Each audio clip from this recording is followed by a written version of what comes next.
So whosoever is gaining by this capitalistic system, he has to protect that system anyhow. And he will have to go to any extent to guard their interests in this world. And they fear Islam only as a political, socio-economic system, not as a Muslim, not as a religion. They can keep all the religions at par in America, yes. You can make a Gurdwara, you can build there, go there. Hindus can build temples and go there. Whatever you do. But nothing doing. Our secular, liberal, and then our capitalistic system. Can I just come back to this chart for a moment and perhaps pick up on something which we have touched on, and that is there are many texts in the world, many texts, many books in the world which people claim to be infallible. You know, conservative evangelicals such as George Bush and others would talk about the Bible in those sorts of ways. Certain Jews would talk about the Torah in those sorts of ways, the Bhagavad Gita, Tripitaka, and so you can go on. Can you just clarify, how do you know which is the book which is protected and immune from error and satanic influence? How do you know which book has that status? That has to be a historical research. Quran throughout 14 centuries has remained as it was. Bible has not. There were revisions, changes. You know, Ahmad Deedat, you know, he had this subject, specialized in that subject. Regarding Torah, the Jews also believe that the real Torah is no more there.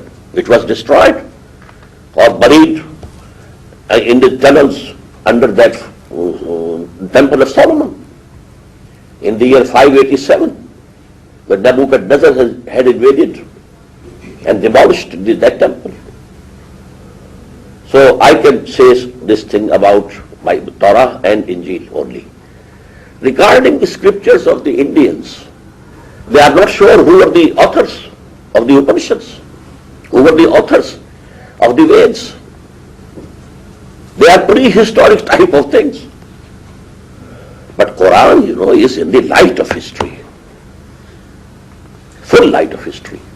One other question about this chart, and that is, do you have any sympathy? There are some in Europe who argue that the rise of science, the rise of scientific learning,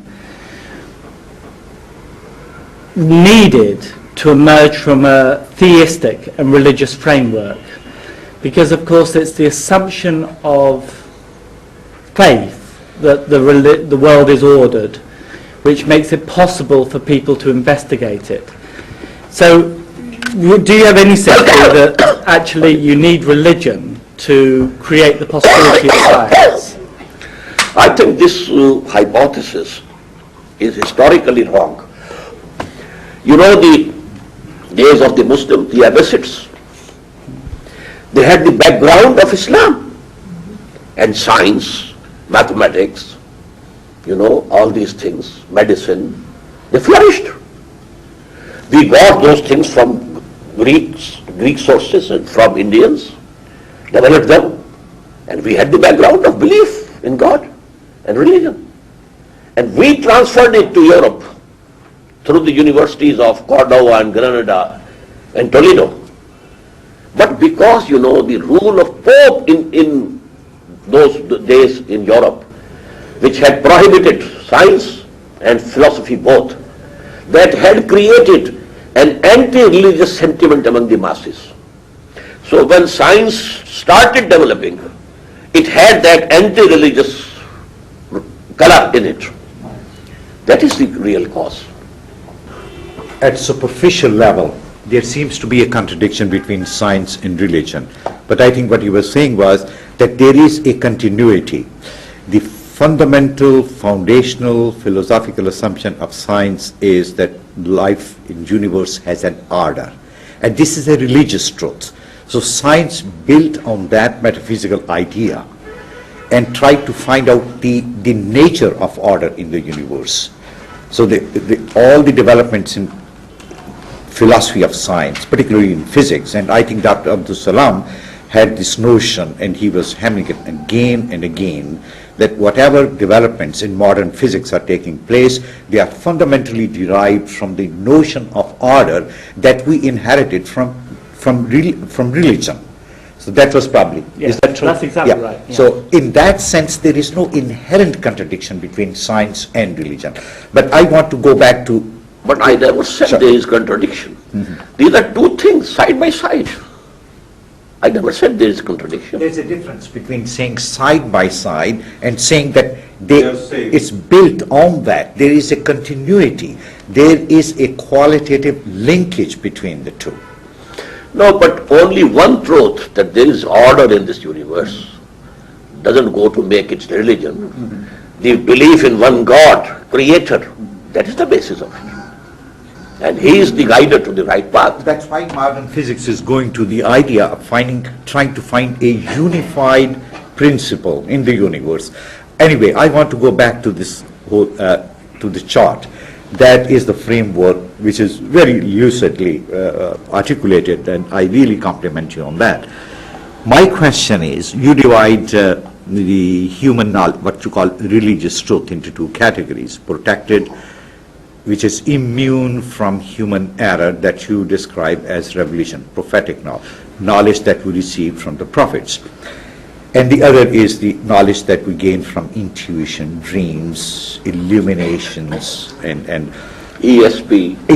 and also going to the right side of this chart, from knowledge from reason. My question is it possible to come up with a set of ideas independent from guidance from revelation that is capable of guiding us to the truth?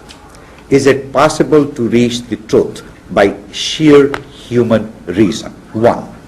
Secondly, is it also, when we say that the whole idea is to find the religious truth, is it possible to find this truth through several paths? For example, the whole idea of interfaith religious dialogue that is taking place in the West is that the fundamental religious reality is the same, and there are different paths, methods to find that truth.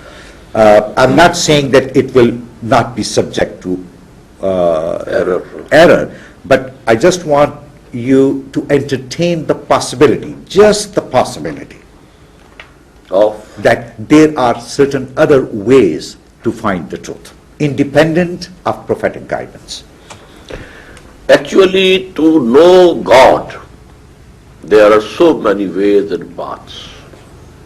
But to know the path, straight path, that is by revelation only. And this revelation has been coming time to time. فَإِمَّا يَأْتِيَنَّكُم مِّنِّي هُدًى. And according to the mental or intellectual development of humanity as a whole, there was a development in that also, till it reached its zenith in the person of Muhammad sallallahu alaihi wasallam. So we have to accept for the right path this revelation which has been given by Allah for the humanity, all of humanity, for all time to come. As you know, that Quran says, وَمَا أَرْسَلْنَاكَ إِلَّا كَافَّةً لِلنَّاسِ بَشِيرًا وَنَذِيرًا. He is the only prophet who claimed that I have been sent for the whole of humanity. Even Jesus said, I have come to find the search of the lost sheep of the house of Israel. And Quran says, all prophets came for their own nations only. إِلَىٰ عَادٍ أَخَاهُمْ هُودًا وَإِلَىٰ مَدْيَنَ أَخَاهُمْ صَالِحًا, etc., etc. He is the only one who says, I have been sent for the whole of humanity. So you do not that I can live a moral life on the basis of secular ethics? Yes, you can live, it will be basic human morality. Basic human morality, to speak the truth, not to deceive anyone, not to rob, not to steal. These are things which Quran says they have been imbued